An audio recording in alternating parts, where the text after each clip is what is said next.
got to be hungry. Stop sleeping so damn much. If you're going to be successful, you gotta be willing to give up sleep. Stop sleeping so damn much. Some of you love sleep more than you love success. Stop sleeping so damn much.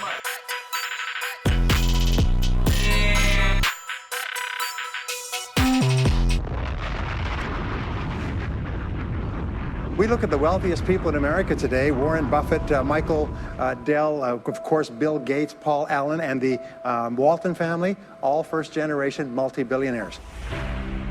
And the wonderful thing is this: if you do what other successful people do, you eventually get the same result that they do.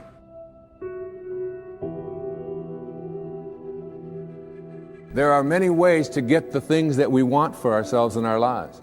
But basically, it all begins with how we choose to think. If you really want to get lasting change, real results that stick around, what do you got to do? If you want lasting change, you've got to give up this idea of trying something. You got to decide you're going to commit to mastery. Most people dabble.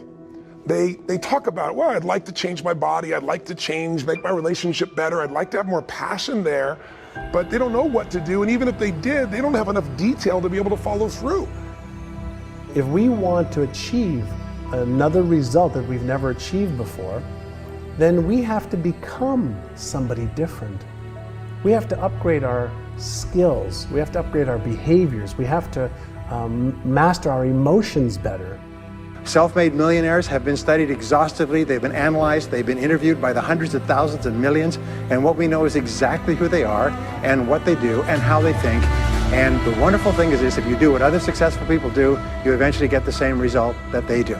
Walt Disney said, if you can dream it, you can do it, which means that you're never given a dream that comes out of your own desire place that isn't something you have the capacity to fulfill.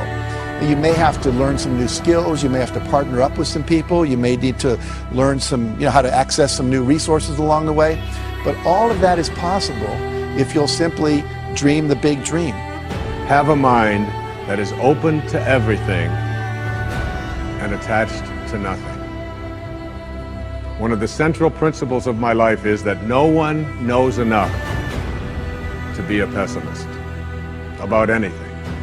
And that each and every one of us, when we close our mind to what is possible for us or what is possible for humanity, closes off the genius that resides and lives in each and every one of us. Decide what you want.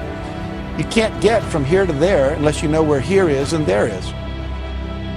So if you're going to decide what you want, go for what you want, not what you think is possible. Most people hone down their dream because they can't see how they can do it. And I'm saying to you, dream as big as you want. In fact, big dreams are exciting. Big dreams attract big people. I had a teacher named Jim Rohn. He was a personal development speaker. And I remember I was really frustrated, and I'd been working my guts out 12, 14-hour days. Nothing was working.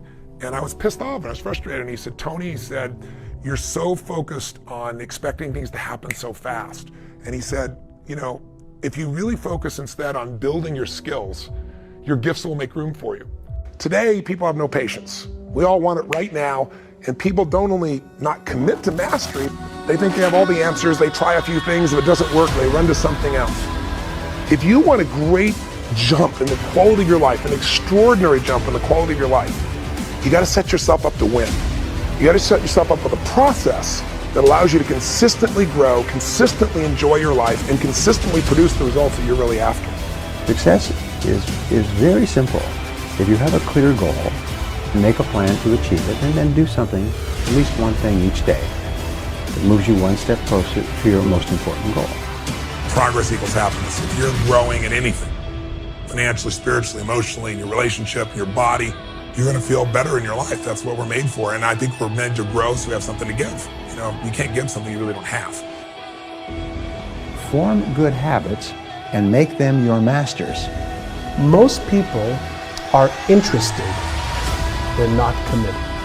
And the difference is when you're interested, you do what's convenient and what's easy.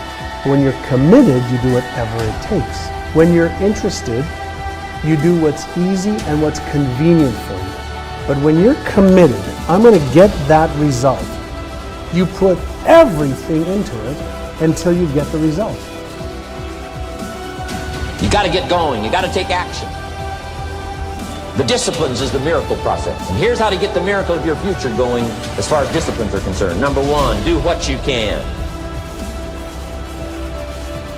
Learning is the beginning of wealth. Learning is the beginning of life change. And don't be lazy in learning. Don't be lazy in picking up the ideas. Don't be lazy in learning from your own experience. How many times have you had a great idea, didn't do anything about it, and then a year later someone did something about it, made a lot of money, got the promotion, etc. So when you have the idea, the inspiration to act, it's time. Act. You don't have to know it perfectly. I am strength, I am wise, and I am passion! If you decide you're going to do something, do it. You know, they've done dozens and dozens of studies over the years. They find that there's one major difference between successful people and unsuccessful people. Is successful people launch. They start. They get on with it. They just do it. Unsuccessful people get the same ideas and the same information, but they've always got an excuse for not starting. If you have a big enough reason why you want to achieve something, you'll do whatever it takes. But if your reason isn't big enough, your excuses will be. And one of the things that we kind of believe and hang on to and live with is this whole idea that all of the things that happened to me in my past are what are keeping me from doing what I'd like to do today. Change your thinking, you would change your world. Monday, I cried. Tuesday, I cried. Wednesday, I